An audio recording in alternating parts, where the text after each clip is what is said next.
In this video, you're going to get to see some of the dumb mistakes I made when building the crab trailer. You're going to get to see some of the things that I was excited about.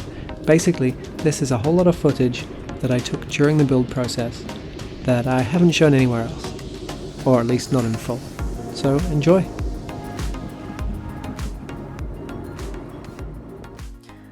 Dumb thing. Ordinary chrome steel bearing in a pillow block.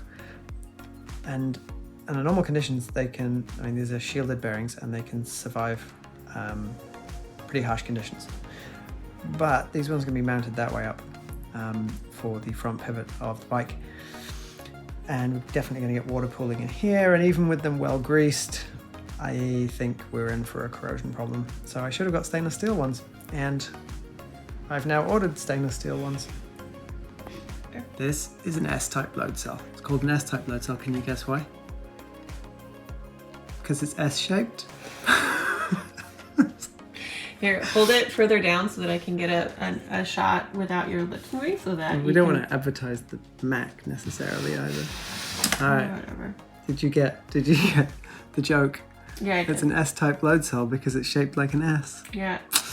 And behind this cover, it's milled straight through. So there's a circular hole straight through to the other side. And that means that the walls of that circular mill out here and here are relatively thin.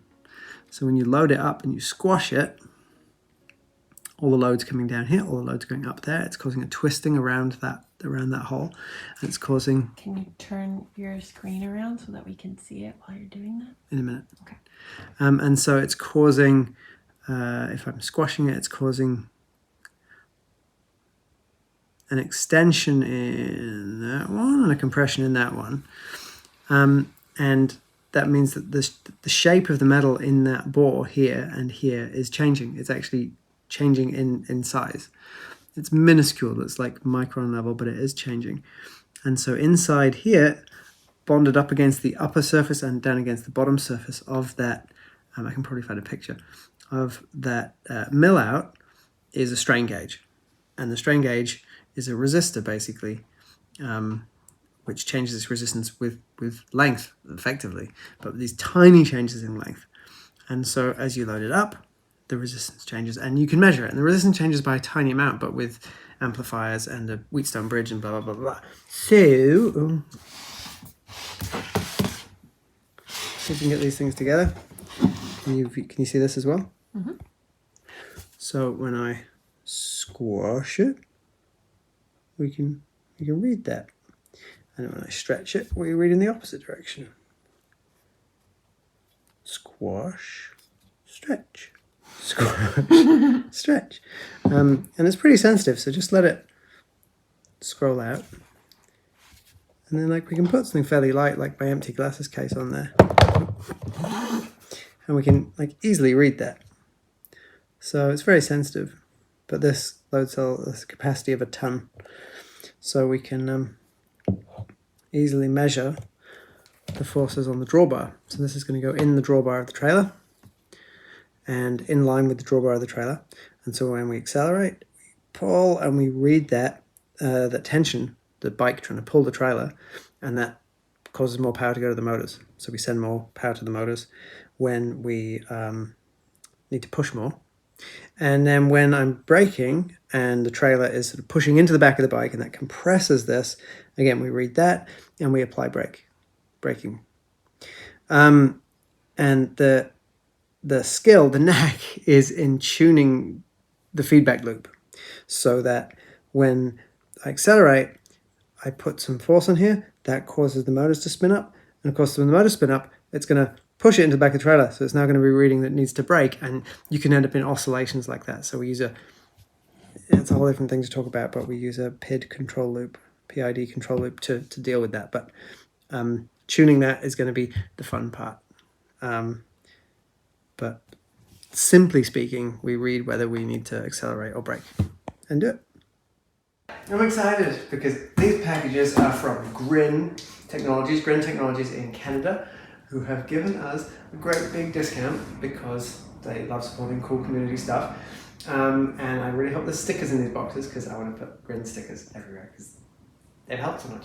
And they really were incredible with helping design the electrical system really for this bike. I mean, they didn't do the design work, but they kept answering all my questions, they kept pointing me in the right direction, and I would give them some specs or some numbers or something and say, how about this? And they would say, well, you know, you might want to do this with that or whatever, and help me narrow down and then eventually pick components for the system. So I'm really excited. I don't know which way to open this box, but yeah, I don't know. Maybe that way?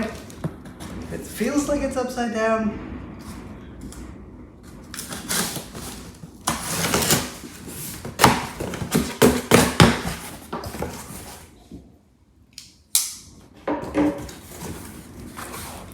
Things. I don't know if you can see my face. Things. Really good job. Here is a wheel, a rim with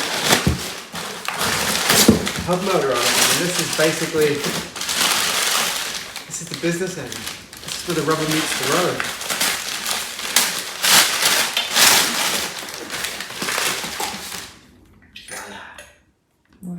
And they built it, the wheel build and everything. It's like so good. So good. Thank you, Grin. Look, Grin Technology's right there.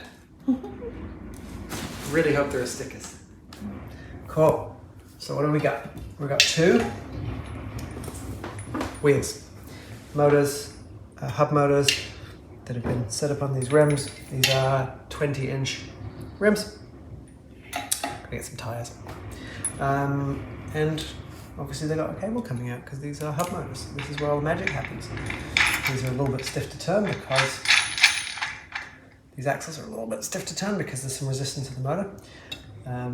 Direct drive motors always have a little bit of resistance, but that means that but the direct drive motor means we get very low wear on the motor, it lasts a long time, and we can do regen braking.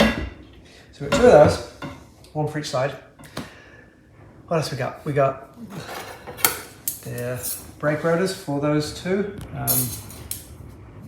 We have the brake calipers in there, which we've been looking at for other stuff.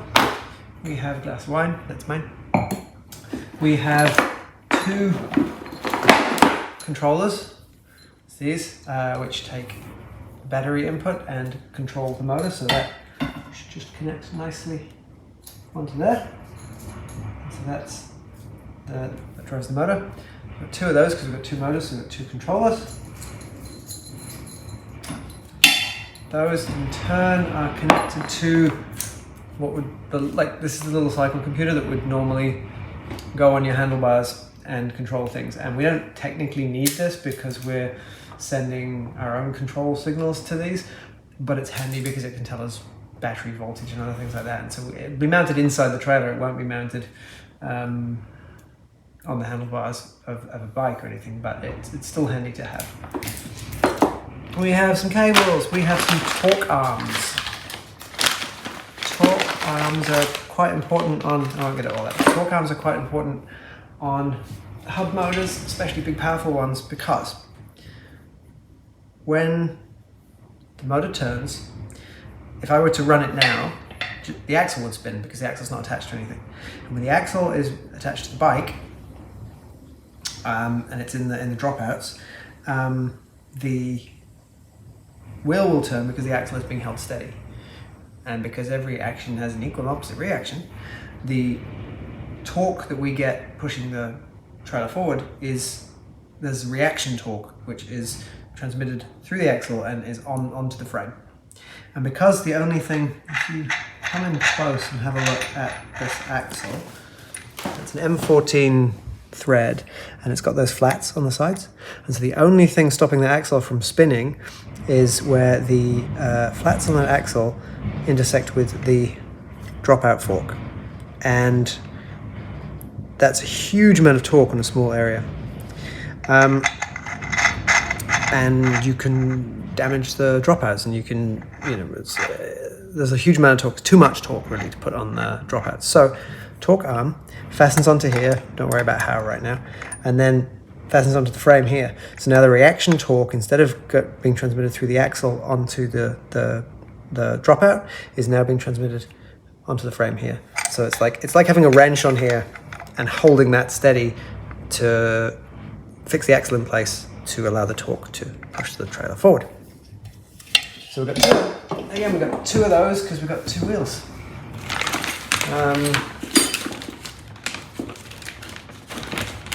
And then we've got some assorted connectors to make up the battery cables. Some connectors in case we need them for tapping into here, so we can connect onto all these different connectors to put in like throttle signals and things, because that's how we're telling the system what to do. We have a throttle, have a little lever thumb throttle. This is really just for testing, and also I think we may use it for, well, I'll explain later, but it's mainly for testing. A couple of crimp tools, because no one ever has enough crimp tools. Those are for these connectors. And that's kind of it. The only thing that's missing from this setup really for the electronics is the, for the main drive electronics is the batteries, which are on their way separately. And the battery chargers, which are actually here somewhere in the other room. And so that is all of the sort of off-the-shelf electronics that will make all of this run. Oh, we've got the splitter cables, so the cycle computer can control 2 controllers, that kind of thing. So this can all be put together. These wheels can be put onto something and it will go. I mean, tubes and tires and stuff, but that will go when you activate the throttle lever. So that's kind of stage 1. We actually do that. We will, once we've got the frame built, we put these on, get everything working, just with the throttle lever to make the trailer go. And then we'll start interfacing our own electronics, which take the signal from the load cell and also implement the braking. There's a lot of work to do. It's a lot of work to do. Cheers. One of the limiting factors is these little piddly controllers. So you've got this big butty motor that's sort of 6.5 kilos of grunt. And this little controller, which connects to the battery, and then it gets some control signals from other places.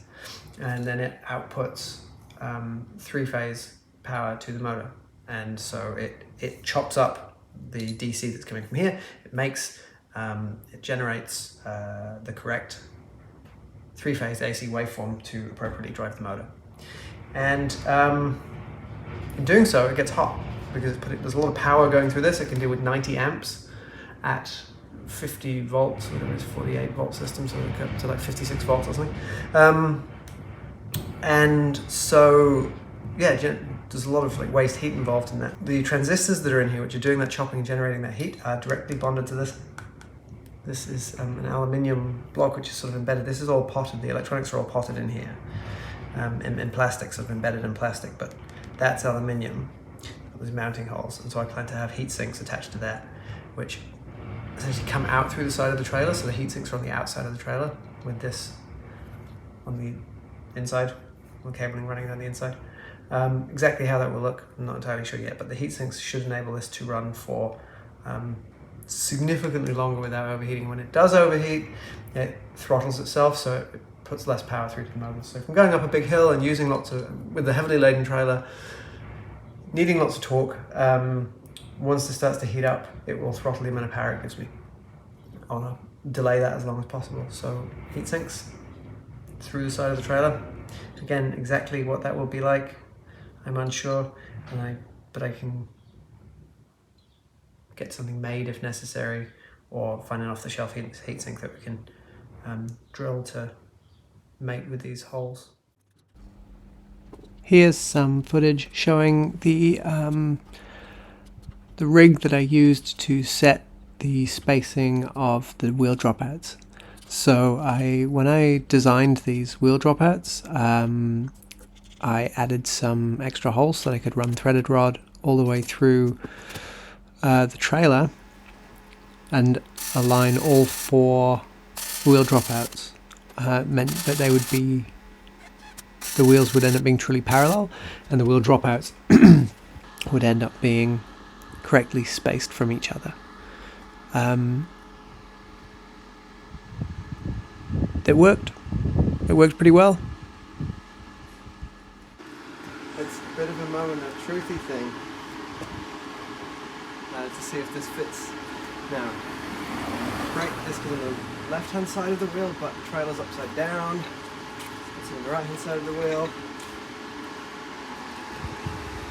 Should happen is that the wheel should drop into those slots.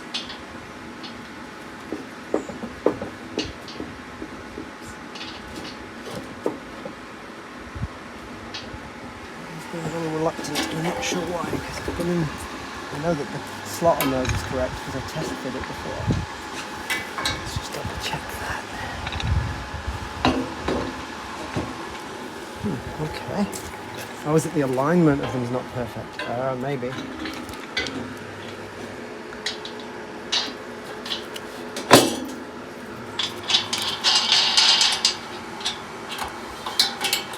Well, blow me down. One wheel.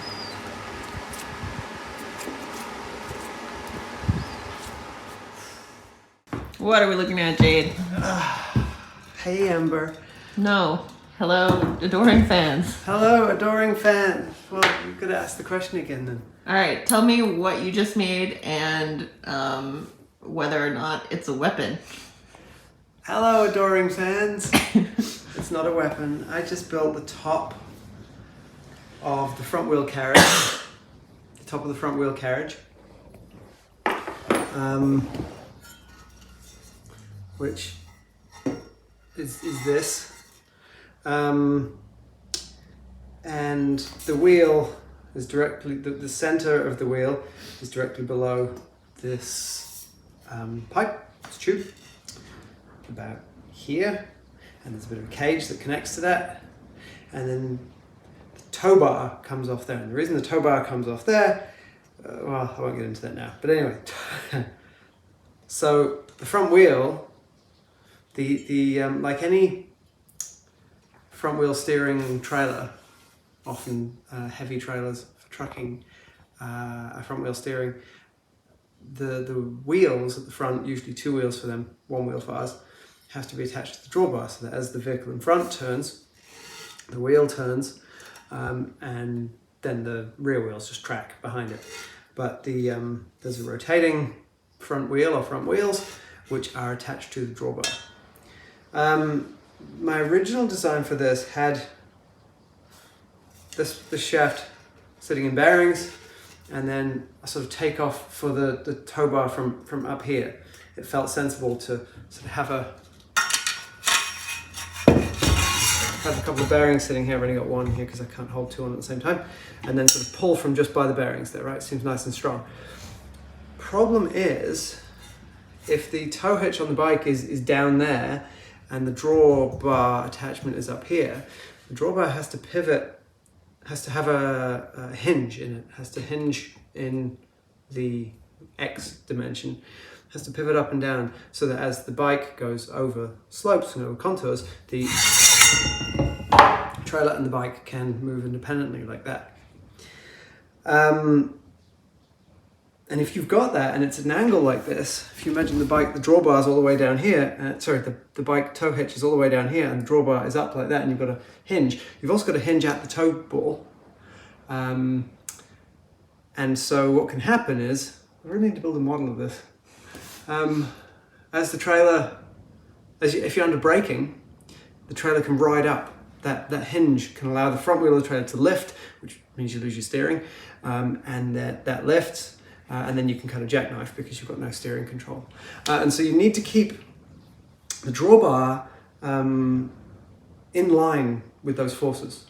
There's the hinge in the drawbar in line with those forces, which means that the drawbar needs to attach low down to the front steering wheels. Now on a big commercial heavy trailer, the tow hitch on the truck, and then the tow hitch, the drawbar goes into the tow hitch. Tow hitch on the truck is roughly all at a level. It's roughly at the midpoint, the axle height of those front steering wheels. And because you've got two of those wheels, you've got them here and here, the tow hitch is in between. And that whole axle pivots with the drawbar. And you don't have this you have the hinge there. And you don't have this sort of lifting the trailer problem because under braking, those forces are pretty much in line. And so the majority of the force is in the horizontal direction, and only a small amount of force, a tiny amount of force, is in the vertical, trying to pop that hinge up. So we needed to do the same thing. We needed to get the drawbar hinge in line with the forces. Sorry, that didn't make sense. We need to get the drawbar in line with the height of the tow hitch on the towing vehicle, on the bike, and with the that's the important part really, which puts it in line roughly with the axle height of this front wheel. That's all fine. But that means when this has got the wheel underneath, that we're pulling down here.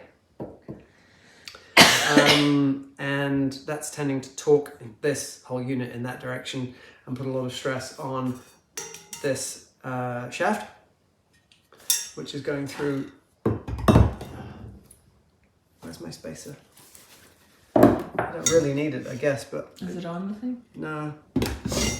I have a piece of stainless steel. I'm sitting on it. I have a nicely machined piece of stainless steel, which is just a spacer to go on before this bearing. So this is going to be cut to length, by the way. I haven't decided quite. I'll explain.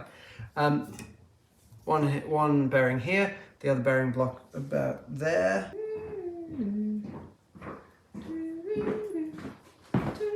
I like the interlude music because it means I don't have to do any editing. Yeah. Okay, I'm just going to back off the grub screws so I can...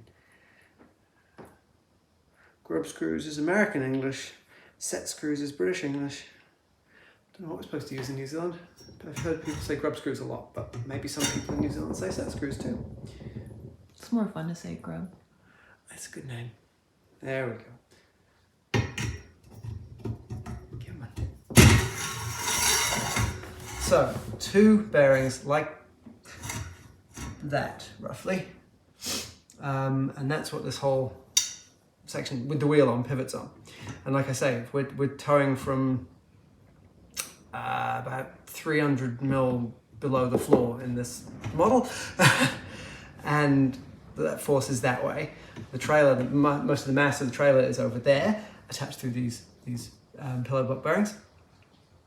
And that means that there's a torque around these bearings from that force in that direction. It's trying to pull that way. We've got two bearings, it's not too bad.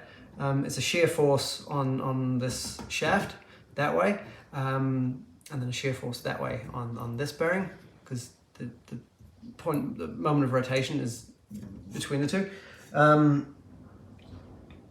But you've got a torque right around the joint between this shaft and this assembly, this cage. So the wheel cage wants to rotate, assuming that these bearings are rigid, and assuming that this shaft is strong enough, then you've basically shifted the torque all down to the point just below this bearing, which is the point where the shaft is welded into this block. And it's welded on the top there, and it's welded onto the bottom plate there. So it's welded twice, only an inch apart though, 25 millimeters apart. Well, it's 1 inch tubing, it's 1 inch box section, 1 inch square hollow section. Anyway, so I wanted to mitigate that to some degree. I wanted to share that load with something, and that's what these are for. A piece of 1 inch section bolts into these, and it's got pieces that I haven't got here, which will clamp onto the shaft here. The reason it's removable like that is so that we can get it out to service the bearings or replace the bearings, whatever. We can remove the bolts here, we can remove the bolts through the shaft, drop the whole thing out. But what it will do is it creates this triangle here, and therefore distributes the forces that are on this joint onto onto here, really, up to the top of the shaft. But obviously it just makes the whole thing a whole lot more rigid. So instead of being free to rotate a little bit around here and stress fracture over time, it should be a lot more rigid, and it shouldn't stress fracture, and it shouldn't twist around that point if all goes well. Anyway, so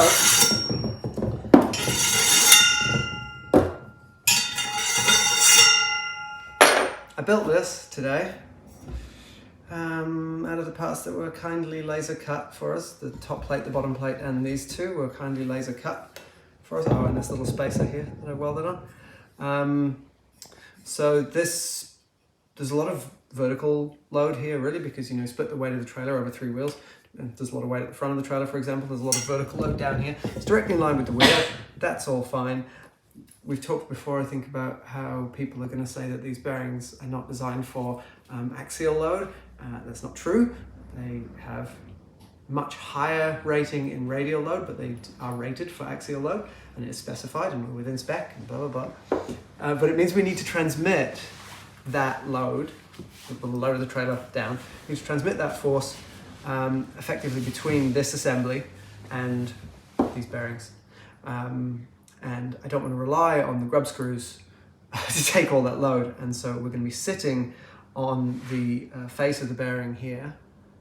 This assembly is going to be pushing up against the face of the inner race of the bearing, and we've just got a spacer here which I had machined to fits us, so we get as much contact area between the inner race, the face of the inner race, the face of the inner race of the bearing here, and whatever's transmitting that load. So the load is transmitted through here, obviously, and then this is just a spacer. This will all be painted, everything will be painted, the whole steel chassis will be painted. So I've got this machined out of stainless so that we can just drop that on as an extra spacer, and actually I have another one or two if we do need to adjust the height here. Maybe I only have another one because I have plans for that. So this will drop onto there. Let's do this again. It drops onto there. 3mm space. That sits hard on that bearing. It's free to move. There's enough clearance here, which is what the space is for, really. And then this bearing drops on here. And I want to try and transmit. I'm going to stay there, right? I want to try and transmit some of that vertical load onto this bearing too. I want to split it between the two bearings. And so there's another one of those stainless steel washers, bushings, which is going to sit here, and then a 3D printed piece which will go over the shaft, both sides, and will bolt through, not bolt through the shaft, but bolt through itself, 2 pieces that bolt together that will clamp the shaft really tightly, and with some extra friction compound in there. So you get a lot of friction, so you get a piece clamped on there, and then that's pressing up against, that's got the stainless steel bushing on top, and that's transmitting the force into that bearing race as well, so that we've split the force between the two bearings. And people are probably going to say a 3D printed piece isn't suitable for that and things, but I've done a lot of work with these 3D printed pieces clamped onto pipe in previous lives, and if you get the geometry correct, and so you've got a large friction area between the plastic and the pipe, and then you clamp it down with like a row of M6 bolts all the way up each side, you can get a huge amount of load on there. The only problem is that interfacing with the bearing race here, you'll be exceeding the plastic deformation limit of the plastic. So that's why we spread the load using the stainless steel washer, so that the load isn't just the narrow bearing race face, it's a much wider washer area. I think that's all about the fun engineering of this part.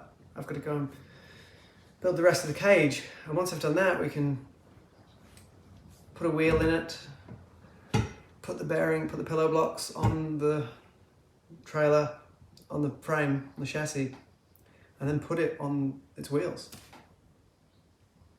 Yay! Woo! Trailer on its wheels, trailer on its wheels. So, this is the front assembly, where the front wheel will go. now mounted, moving freely on its bearings.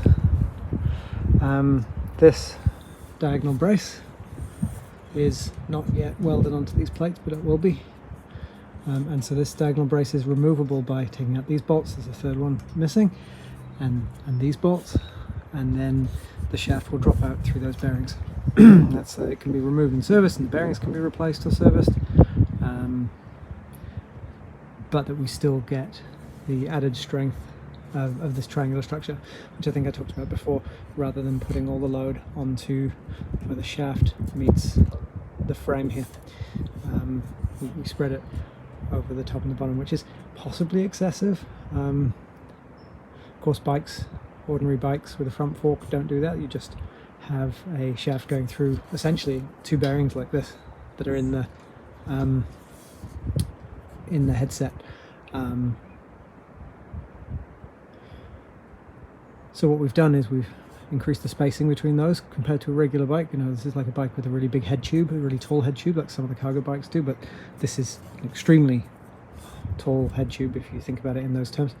And then we've created a triangular structure around the head tube equivalent. This analogy is probably breaking down on me, but yeah, think about it as fairly similar to a bike fork, but implemented with hopefully some more structure here. This section here shoots through. It'll be locked in there. I haven't decided yet if I'm going to weld it on. It won't be that long either, but this provides something to hold while maneuvering the trailer by hand, moving it in the yard or whatever. It's just probably going to be a hand's length, something like that. But it just gives the ability to turn this wheel and drag, push and pull the trailer around.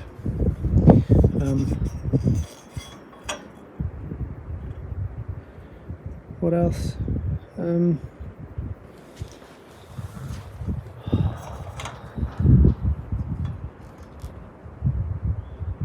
I actually filled,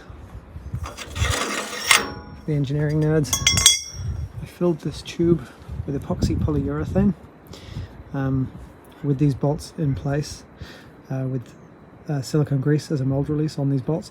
So now these bolts left holes through that. That means that I can create a lot of clamping force here without risking deforming this tube. And I'm hoping also it will help transfer the load through here into the shaft rather than relying on this fairly thin-walled shaft.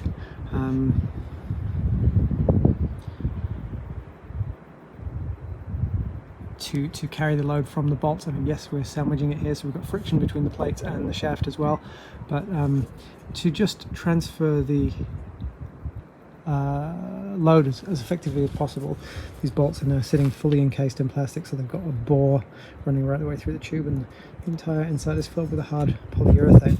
It'll also stiffen up the shaft slightly, but I don't see that any kind of bending is going to be an issue here, not with this bracing on it as well. I'm really happy with how it's come together. It's looking really good. And that's what it looks like with the front wheel. And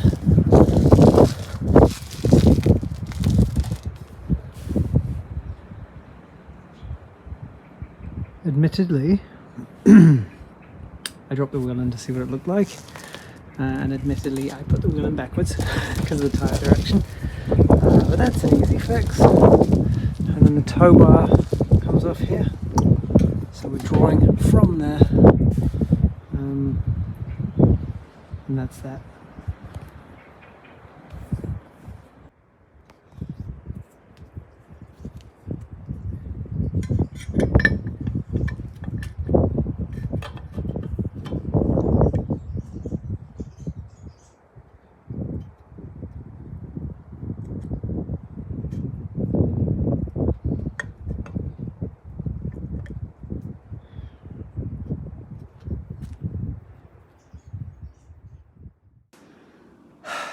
Oh, these. So the thing is, I've got to mount the brake caliper relative to the to the rotor.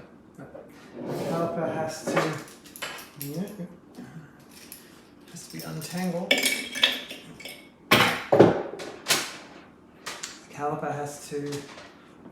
The set of calipers, then has to sit on the rotor like that, so that the rotor can spin, and then this can clamp down and stop it. That's the whole point of brakes. Figuring out what the relative mounting positions for the bolt holes, for the screw holes, for that relative to the axle in both a radial measurement and an axial measurement is difficult. The numbers must exist somewhere, there must be technical drawings somewhere, but there are many different mounting systems, and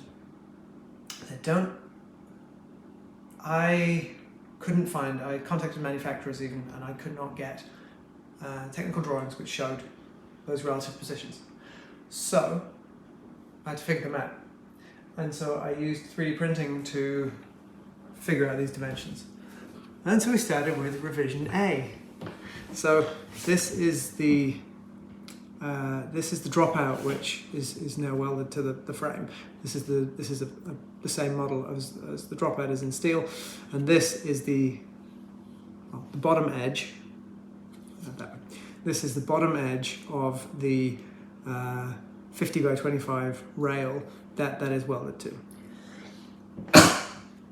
This is just a block which in this model simply serves to position these two flats. And so then we can take this and sit it on the axle and tighten it up, and now that is how it will function on the trailer. And so these flats are now located relative to the flange at the back here in terms of the axial position, and relative to the axle in terms of their radial positions. And so then we can take the caliper and test fit it on there and realize, oh yeah, okay, the axial numbers is significantly off, and the radial numbers are off, and blah blah blah. And so we iterate and iterate and iterate. We go through revision A, and then revision B, which starts to remove a lot of material. It's just like, well, we don't need to keep them parallel. We can rotate the whole thing, so we can lose some material. Revision B, same thing. Fit it on, find out what happens, and tweak the positions. By revision B, I think I had the axial position sorted out, but the radial position I was still tweaking. So as we go through revision B to revision C, we start to tune that, to really fine tune the radial position, so the position of these two flats in that axis.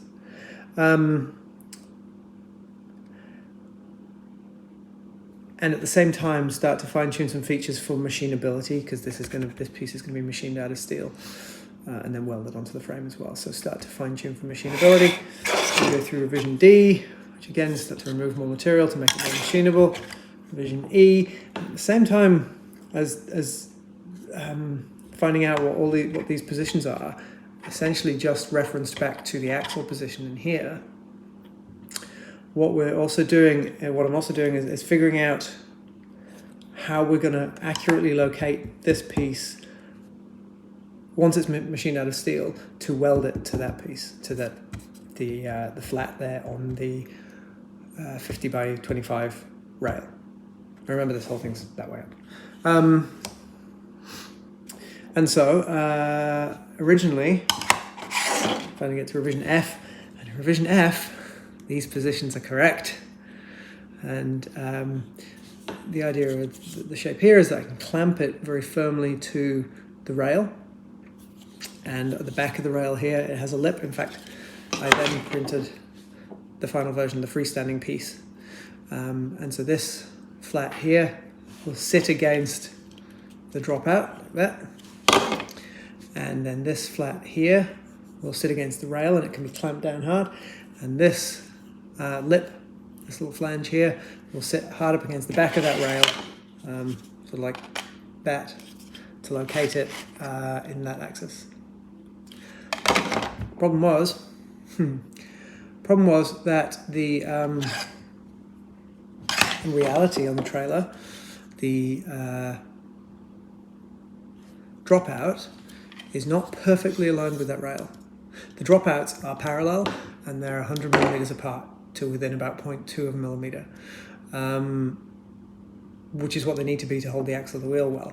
But the rails are much more sort of crudely positioned than that, and so that means that the alignment between the dropout and the rail is not perfect. That meant that referencing this to the back edge of that rail is a problem. In reality, it turns out that this dropout is slightly that way. So there's a little bit of an extra lip of rail here, and that positioned this incorrectly relative to the axle, relative to the wheel. So, redesign, finally, revision G. Revision G has the hole here, which mates with the hole on the dropout. This flat interfaces with the dropout there, and then the flat on the bottom interfaces with the rail. And so this is referenced entirely to the dropout now and the surface where the dropout meets the rail. So this then gets referenced.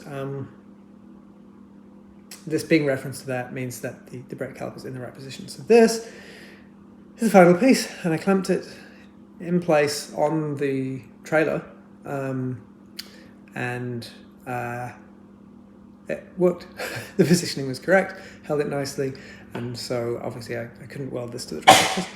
This is plastic, but so I couldn't weld this to the trailer, obviously, because this is plastic, but I clamped it in position so I can see how I'm going to weld it to the trailer, and can see that those tolerances are correct, that the positioning is good, and that the caliper mounts onto there and is in the correct position to sit on the brake rotor. The tolerance, which you'll see in the other video, between the brake rotor and the hub motor are very, very tight. What I'd like to do is step out the brake rotor along the axle by maybe 1 millimeter, by using some little shim washers. I'm not sure whether we can do that, whether the assembly of the rotor sort of will still be in spec, whether that's acceptable, because it will change the load on these screws. So I'm going to look into that. But if we can bring it out just by 1 millimeter, we'll get a bit more clearance at the back, and that'll make me happy.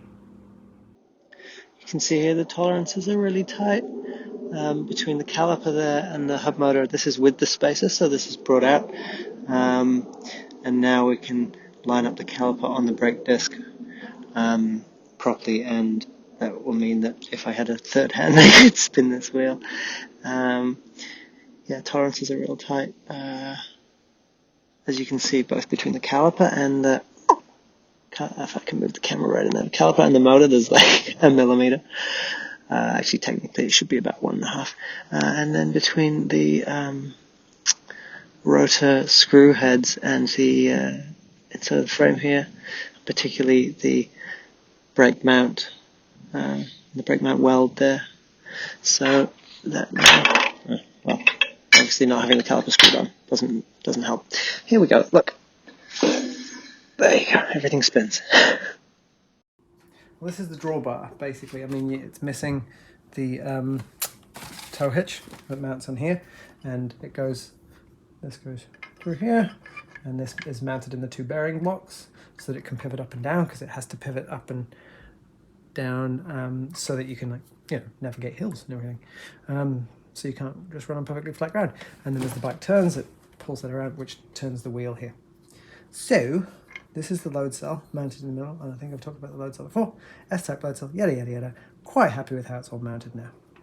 So what I've done is written up a little doofroony this shows the data coming in from the load cell, and it just scales. So like, as I push and pull on the load cell, we can see this is approximate kilogram force here.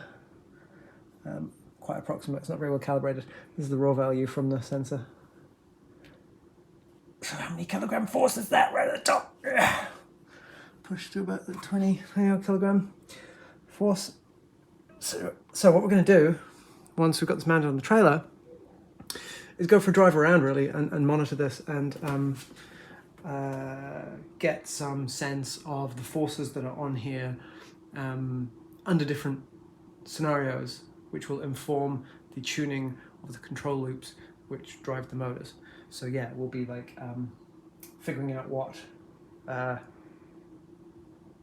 the undriven forces on this look like. So what the forces on here look like when the motors aren't doing anything, when the brakes aren't doing anything.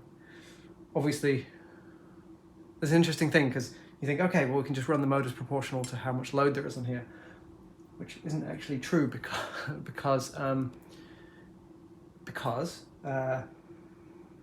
when you start putting load on here and then you start spinning up the motors, you're reducing the load on here, and that's kind of the whole point. So using a PID control loop, we know not only, yeah, sorry, we'll talk about that another time. But yeah, this is the drawbar. I'm just mounting the wheels. The rear wheels have dropped in. Torque arms are on, not fastened in yet. Just putting a little bit of copper based anti-seize, never sneeze, on these threads. And then we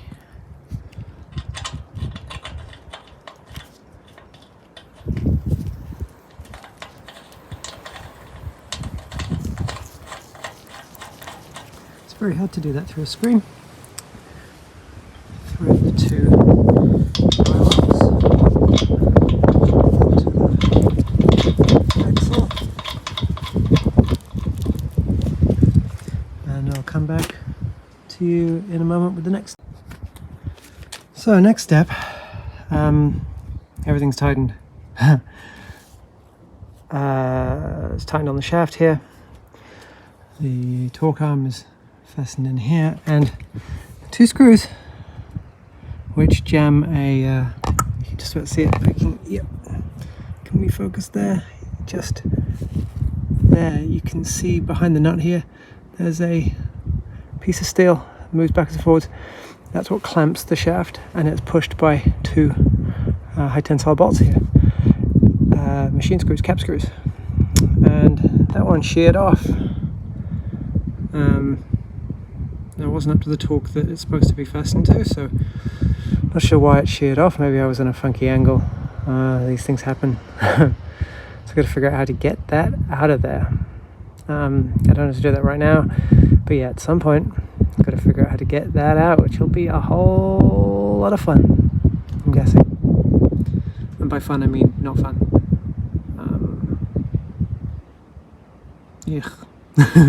Right. Yeah, like I said, these things happen. Other than that, wheel mounted. So there's the trailer without the front wheel on, but with those two wheels. I think it's looking quite good.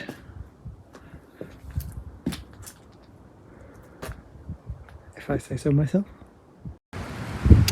And so we have the problem with this torque arm. I think I have a solution. Let's take this off. One-handed.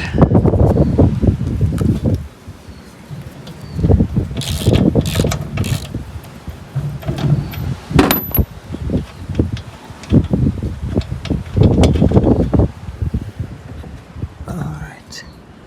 See, we have a slot here, that sheared screw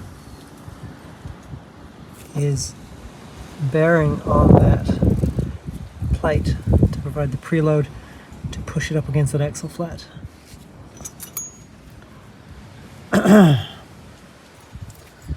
this is a tungsten carbide multi-tool blade. And if we are lucky, we can almost fit it in there. Might break these brazed tungsten teeth. One moment, caller. This is a regular HSS multi-tool blade, and this fits in there. So let's see if we can cut through. Let's see if we can cut through that grade 12.9 high tensile screw with HSS tool steel. Maybe we'll buy a pack of these and waste a bunch of them doing it. So that didn't work. So now we're going focus, brute force. I tried drilling out the screw, can't get in because of the angles and everything. So I'm now drilling straight through the block and take the screw out so it's no longer compressing the shaft, and then we can take it off. So I just wanted to show what I've been doing today. The trailer is coming along. It is now clad. The front bay, front sort of equipment bay is semi-closed in. And what I wanted to do, or what I need to do really, is get it weather tight before I can start putting in the electronics stuff. I can't mount the speed controllers in here for these wheels. I can't mount the speed controllers in here and just leave the cables dangling and stuff. These wheel cables are in here, but they've got little rubber covers on that I've used. Yeah, so I want to get the thing sort of weather tight, get the lid on before, and then I can start putting the electronics, things like that in there. So I've got the hinges on here for the lid, and I made the frame for the lid. Frame is hanging from a rope so that I could paint it all in one go. Maybe one day I'll have a paint booth. And then cutting the ACM, the aluminium panel. This stuff is it's a plastic core with aluminium on both sides, and one of the things you can do with it, and it's nice and lightweight, but hard wearing, sort of impervious pretty much to sort of weather and the elements, and this is great. Use it for signage and things. Use it for lining bathroom walls too. What you can do is you can cut it at 45 degrees like this using a router, and then you can fold it so you end up with a wrapped piece like this. Obviously this was just me playing with the router, so that cut's not straight, so it doesn't fold perfectly, but if you use the saw rail as a guide, then I can cut nice and straight. So I've cut up that side and across the end and down there, and this piece will sit on the frame and it will wrap around the frame like that to clad the lid. So that's what I'm up to right now. Starting to do some wiring. These two power supplies, which are just attached to the battery stack, are for generating the 5 volts for all of the control electronics and 12 volts for the braking system and potentially a couple of other minor things. I have gone inside these batteries and reconnected the key switches to just a rocker switch, which will be mounted inside, so that will turn on and off both batteries. I was pleased to find that these key switches are not handling the full load of the battery. They are just shorting out these lines, which, judging by the voltages on them,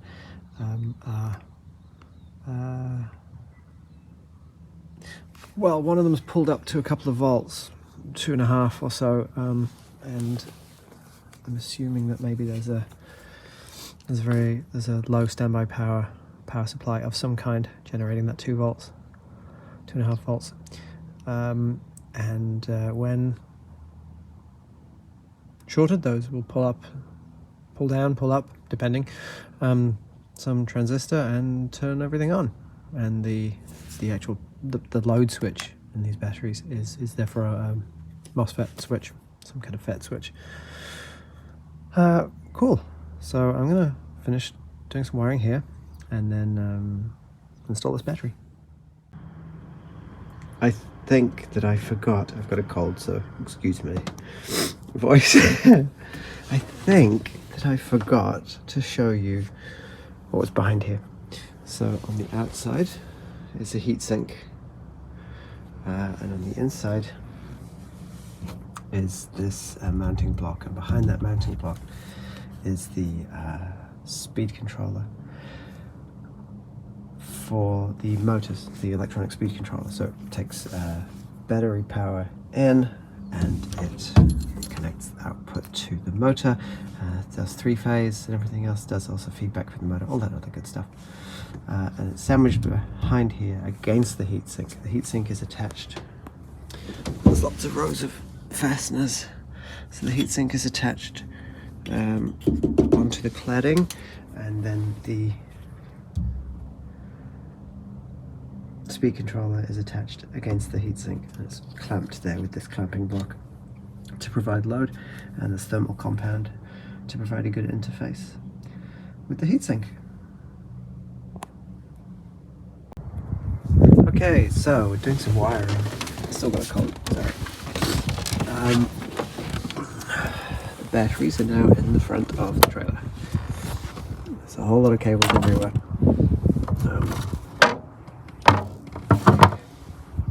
Up these two come the power and data control, etc. cables from the left side, and up here come the power and data cables from the right side. These will plug into the cycle analyst, which is from Grin Technologies, and you might be wondering what these two are for. These are for the brake lines. Charging ports, which are broken out of here, so we can set them into the front panel.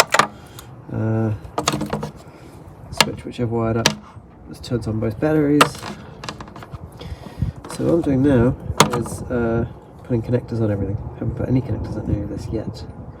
These two cables run around the back, take us to the power supplies that are on the back of these units, to do various things. So what are we doing right now? Over here we have, as I said, the speed controller. Actually, let's look at the other side because I've connected that up. So power comes in here, will do. It's coming out here at the moment. This is our data and control cable. So I'm just using Cat5 networking cable here and splicing that into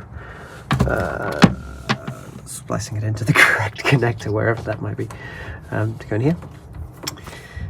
Yeah, that's what I'm doing right now. Once we've got those things connected, we'll give everything a test to make sure that the motors and controllers and things are still running. So the trailer's full of soldering equipment. Cables all finished, they all run down here, they pop up over here, they connect. We have various things going on because we have a battery shorting switch here which connects the two batteries together so that they can be at a matched voltage. We have takeoffs in various places for various things. They're all tucked away neatly-ish. Down here we have takeoffs for these two power supplies, which should come to life when I turn everything on. And I'll turn it on in a second. Here we go. It's filming. All right, what do we got? So this is all the stuff that we had connected before when we did the motor test going up the hill. So we don't have any of the logic connected or anything, but we do have the entire e-bike system, for one of the better words. So the batteries are connected to the speed controls are connected to the wheels, to the hub loaders, and everything else. And I'm just getting the wheels off the ground. Axle stands. Everything's connected. There's no reason why everything shouldn't be fine. but I haven't turned it on yet. Which will happen when I flick the switch. Power will come onto everything. And we really don't want anything to go bad. We don't want anything to happen at all, right? No, we do. We want the screen up here to light up. Oh, okay, cool. So that'll be... The screen lit up. It's booted. It's telling me what the battery voltage is. The batteries are not currently shorted together, but I wanted to check the voltage between them before I did that, but let's see if it changes when I do that. Slightly. Okay, so I'm gonna say happy with that. That's fine. Also, it's cold out. So There's a temperature as well. Or that's the temperature of the... That's the temperature of the... I believe it's the temperature of the hub motor. Okay. Anyway, let's see if they work. Are they both going? One's going there. Yes!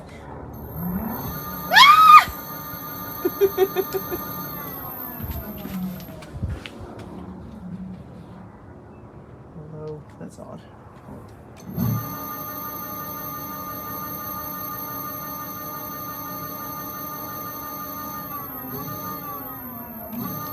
They just seem to be on or off, which is not how they behaved before. I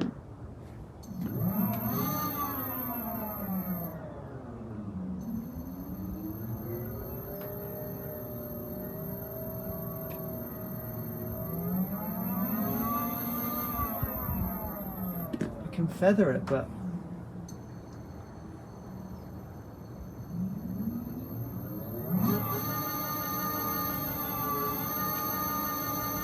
I'm not sure if there's probably a software thing. That's always a software thing, isn't it? You can do something silly. And provide some resistance to that wheel.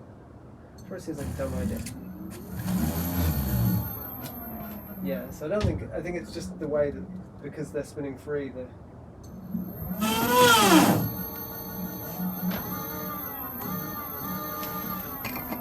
How are we feeling? Nothing went bang. Nothing went bang. Everything's connected. Everything's connected.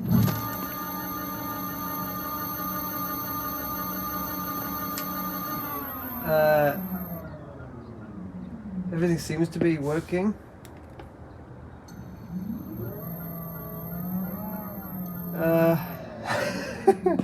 How are we feeling?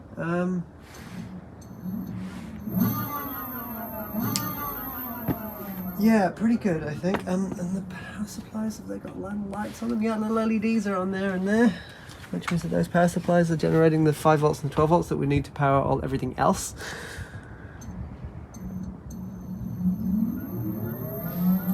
I will stop filming.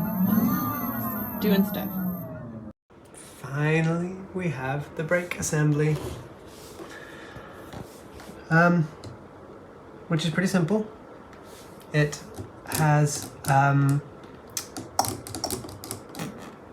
linear actuator. It has a load cell in here. It has this pivot assembly, and it has the two off-the-shelf brake assemblies. It has this pivot so that if these are a bit misaligned, there's more wear on one side or the other, whatever, because you're pulling against a hydraulic cylinder, a master cylinder on both sides.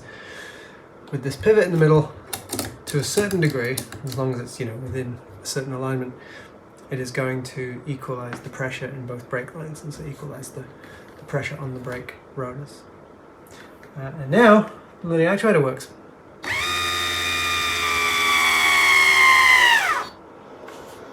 And that's all the way to basically stalling the linear actuator, which is a lot of force on the brakes. Like I can't really pull them anymore.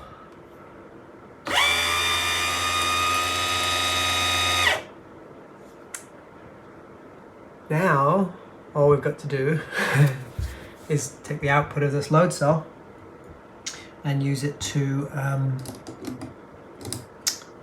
use the output of this load cell to what am I trying to say? What am I trying to say? We're going to use the output of this load cell to control the position. So we move the linear actuator.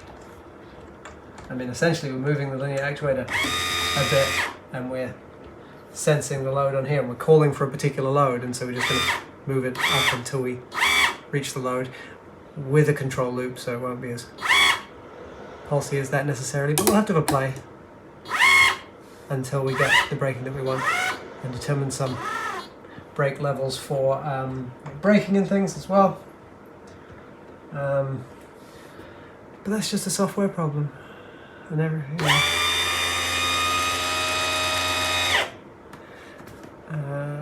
so the next thing we're going to do is take all of this off of the chassis, because the chassis has to be installed in the trailer in a different way to what it was originally intended, how it was intended to be installed, and so it all has to be taken apart. Yay. So that I can make the adjustments to the chassis and then reinstall it all and put it in the trailer. Hooray! Yay! What's today, Jade? Today's the day that we do the first test. And also? Oh, my birthday. There we go. Yeah, Yay. it's a good day for testing. Maybe is it good luck? Is it bad? I don't know. If it goes wrong, is it bad omen for this year? I don't know. But what I do know is here's the trailer. It has a lid. There's all kinds of crap inside because I'm still working on things. So there's bits of rubbish and cables and stuff. This is the business end. I've got the control electronics, which connect into the cycle computer that goes with the hardware. So the control electronics take the inputs from our various switches on here and switches on the bike handlebars, and ultimately from the load cells and things, although they're not doing anything with that right now. And then they decide what to do, and they actuate. Either they send control signals to this cycle computer to turn on and off the motors and vary the power, and turn on and off the regen braking and vary the intensity of the regen braking. And then they activate the brakes here, this piston-like thing. This is a linear actuator. It pushes out here, and we can deal with the brakes later because they're not installed yet. Don't worry about me not having brakes. I do have the regen braking, and I mean the bike should be able to stop this trailer anyway. We've got the bike brakes, right? So I'm just going to move the trailer over there slightly. Did I mention? Are you filming? Did I mention that I'm scared? Not because I think there's anything wrong as such, but because I built this thing, and honestly, I don't have a clue what I'm doing.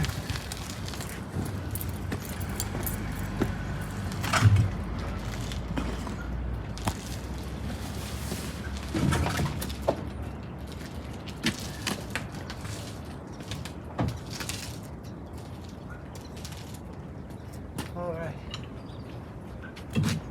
So, what do we do with the keys? Here are the keys.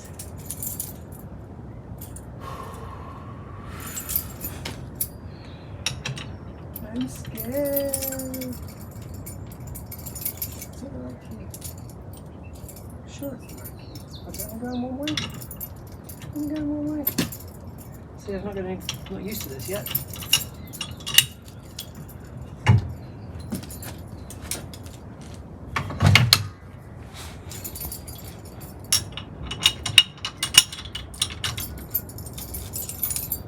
So that's as far as we've got until now. The trailer is attached, the drawbar's attached. Now for the fancy bit. Hooking up all the controls. Everyone who's ever seen this design has asked me, did you think about going wireless? And I was like, do you think I trust? Do you think I trust a wireless link enough to keep the control signals going to the trailer if in an emergency or in a... No, I don't. I don't trust it. Okay, that's off. That's off, because the code at the moment doesn't have really anything by way of idiot checks in it. Like, the code will have all kinds of interlocks and things, so like I can't have the throttle turn fully on and then turn the trailer on. Like, the code won't allow that, but right now it will. So off, lowest, off, which means now I can turn everything on. That's the magic green switch. So your computer starts up. Great. It says the throttle input is low. It says it's cold. And we are to do something. Are you gonna go up or down? I'm going to go up. This is very steep. I'm going up first. Yeah. Because I've been up before, although it didn't have the... I did have the weight of the batteries and stuff in. Actually, Yeah. just before I've got the wheels on the back so that they will hit the ground there.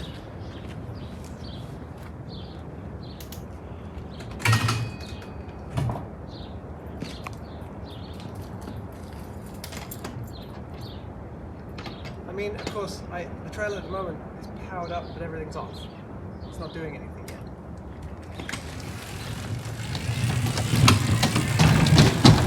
Now I'm going to turn it on.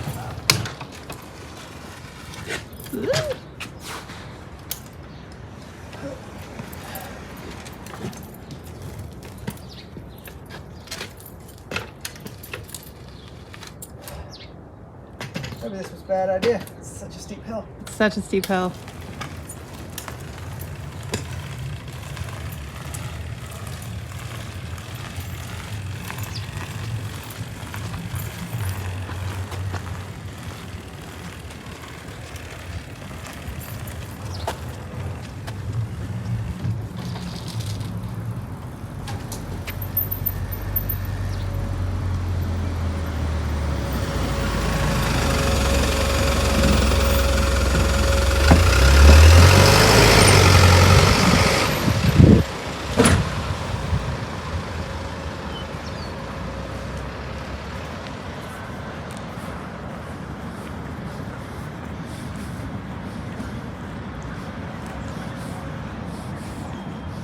Is it working?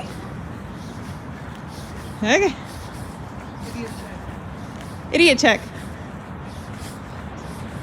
Do the idiot check. All right. Do you see the little rotary switch on there? The On the grey block? On the grey block? Uh-huh. Turn it any number of clicks to the right. Just one will be fine, but more is fine too. Okay. Okay, now Was it off? it was off. It was off. You're just really strong. So, Which way are you gonna go? I don't know, but that's the regen braking on. Let's see what that feels like. Oh, look at that. Look at the back. Is it? That's incredible. Did you see that? It's braking for you. Well, I wasn't touching the brakes. Yeah. That was it, holding Here, it. prove it. So that's it. That's how much resistance it's giving me, which is heaps. And it stops when you stop. Well, I use these brakes. Oh yeah. So But now- it slows down, right? Let's see about going up there.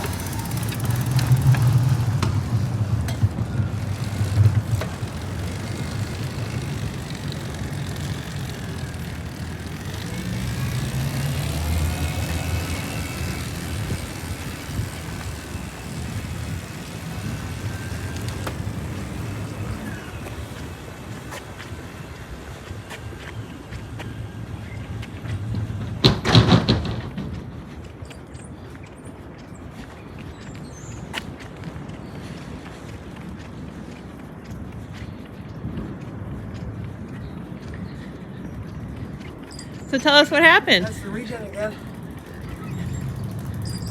Wow. Great. So what just happened, Jade?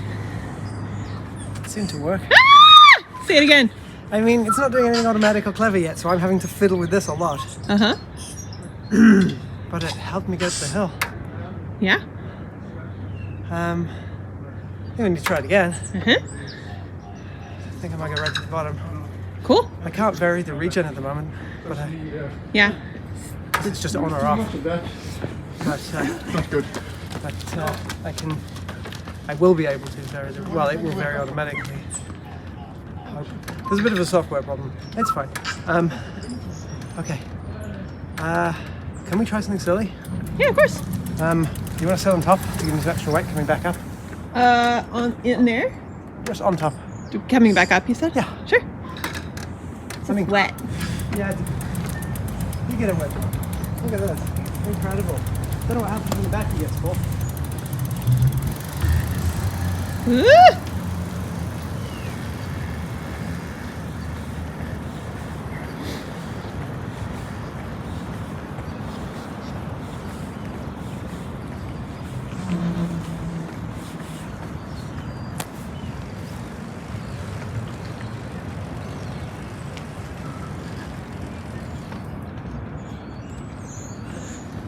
Starting might be pretty tricky. Yeah, it's like you need a throttle thing almost. Need a I need to start button. Need a vroom. But actually, there you go.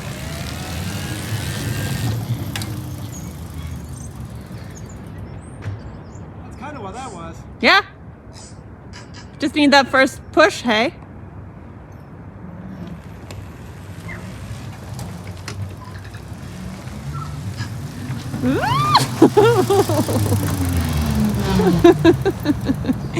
Smooth. So, yeah, Uh-huh. kind of impressed. Uh-huh. And then the hill and have it right back up. Okay. Just some extra weight. All the way down? Yeah. Okay. The regen's on and just cruising. I'm aware that the battery was pretty much fully charged, so I wonder what happens when it tops out. Yeah. It'll just suddenly go off. Yeah.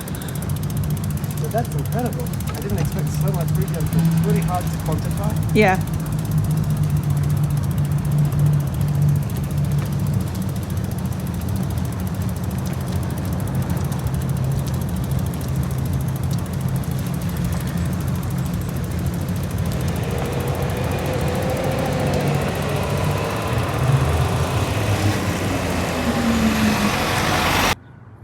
What's happening now, Amber?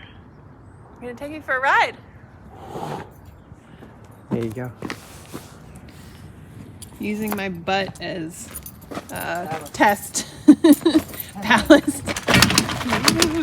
Oh. Nothing's turned on yet.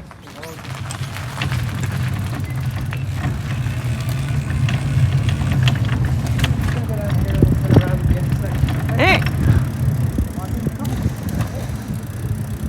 Really? Ooh.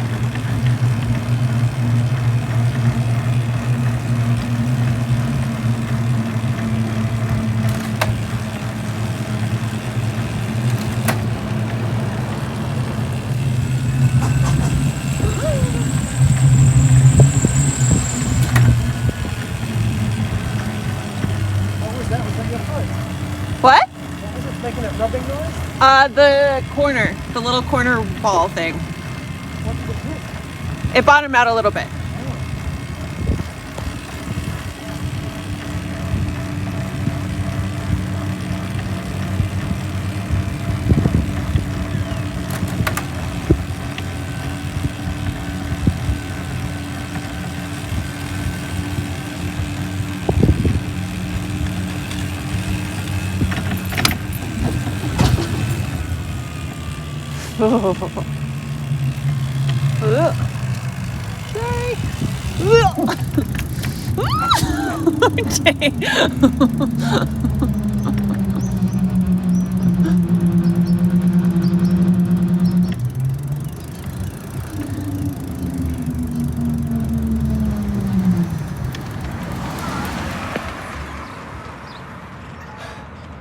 Well, How did it feel? it did a lot of work. It did a lot of work? Yeah.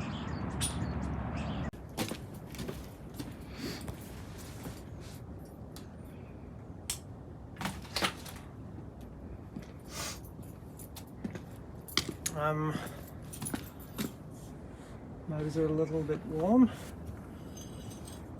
Not very. Heat sinks. Not warm. It's cold. Wheels slightly warm, but I'm sure it can take a lot more.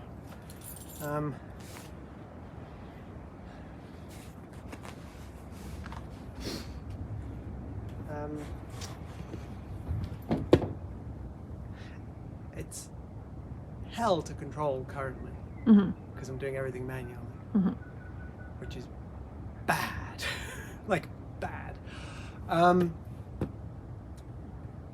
Yeah, like it's hell to control right now, which makes it feel really scary and unnerving to ride because I'm trying to remember a whole lot of things. Like you've got the power on coming up a hill, want to do a corner at the top, and you've got to like kill the power as you're going around that corner. Otherwise, it's just going to keep pulling at full throttle because I'm controlling the throttle manually. Obviously, once the load cell is feeding into that, then we should be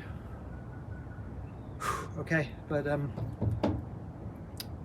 yeah, that was kind of scary. It's good. It's clearly got the power to get up the hills with load. What do we put? What are you? 80 kilos? Something like that? 80 kilos, which is a good start. Like there's more. I may be able to even get more power to it because I think it was limiting the power to the motors at certain points coming up the hill because of the way I've got it set. Maybe it's not the right way to have it set. I would actually like to do another little test with that at some point. But that's steep. That hill is steep. I came up that hill with you on the thing and without too much worry. The getting started is tricky to remember that on hills, and I can write some stuff into the code around that because that's one of the reasons we've got the controls on the handlebars, is to be able to sort of have a mode that's like I want to do a hill start, and so you click it into that or whatever, and it gives you a kick up the ass. I think I need a light.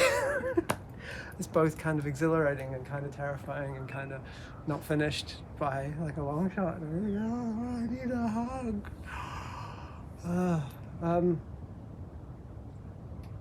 But like wow, also it's heavy. It's probably heavier than like I figured it was gonna be. I mean, I can still do that.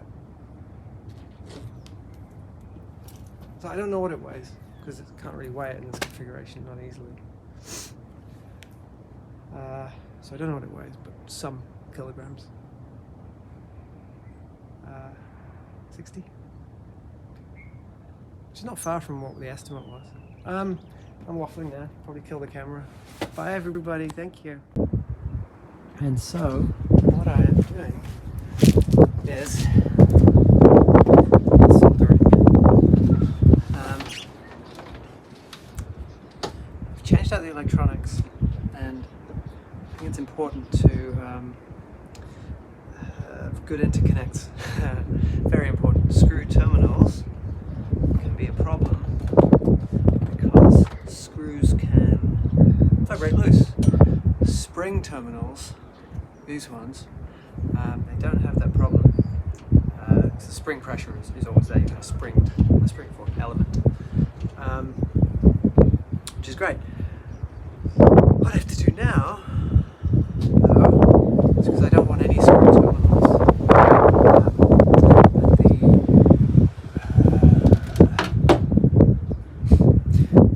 Load cell boards, load cell PCBs, which are off the shelf. I could have designed and soldered them, but honestly, I just didn't feel like soldering a bunch of surface mount chips. HX711 is a ubiquitous Chinese load cell chip, and it's kind of wonderful. I kind of fell in love with it years ago, and you can very happily, very easily buy HX711s already soldered to convenient little boards with screw mounting holes, blah blah blah blah. And so I went ahead and thought I would use those. The advantage, of course, of that is that if anything goes wrong, everything in here is sort of modular and easy to swap out, including those boards. Those boards will not accept these spring terminals, and so they are going to solder directly onto the end of the, it's not the right way, directly onto the end of the output cable from the load cells. That's and so that's going to solder on there, blob of hot glue for strain relief. The other load cell is going to solder in there. If those ever need to be replaced, I'll just cut and resolder. So that is what that is all about. Turn the soldering iron on. It's me again, voiceover Jade. So here I'm testing the switches.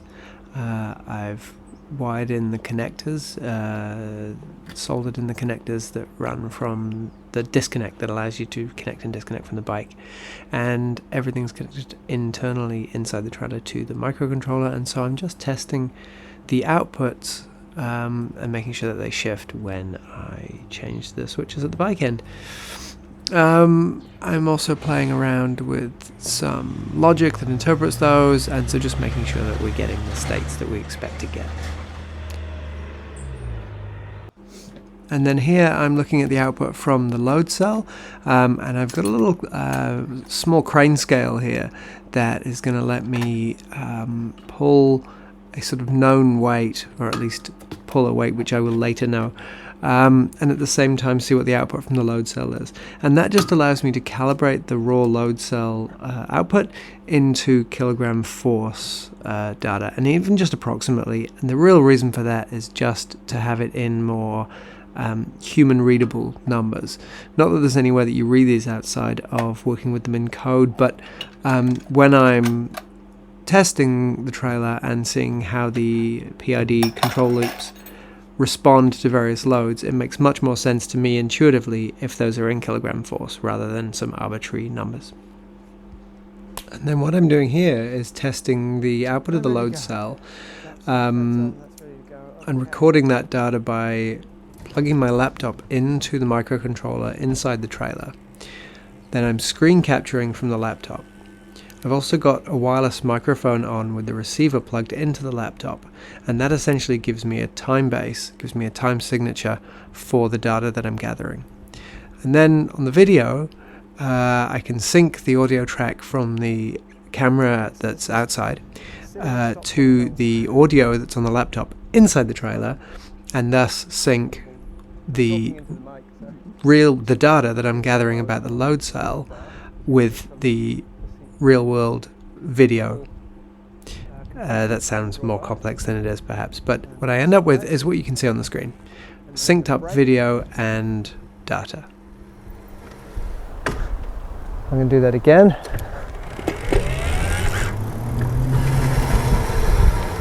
And that's what braking looks like.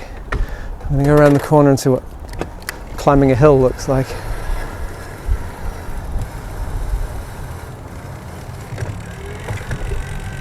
No power. So that's what the take-up looks like, and then, ooh, I accidentally put the braking on instead of the power. Alright, I'm going to go around again.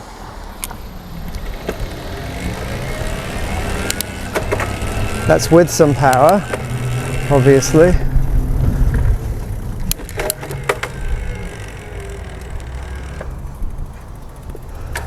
And this should create tension. That there is the regen braking holding me up the hill, so that should be creating some nice tension in the drawbar.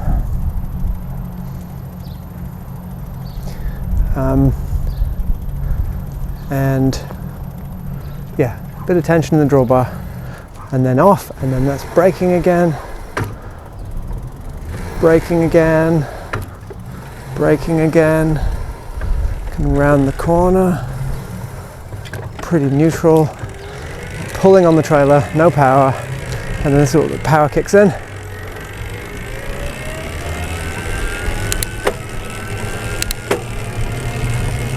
I use this technique very extensively.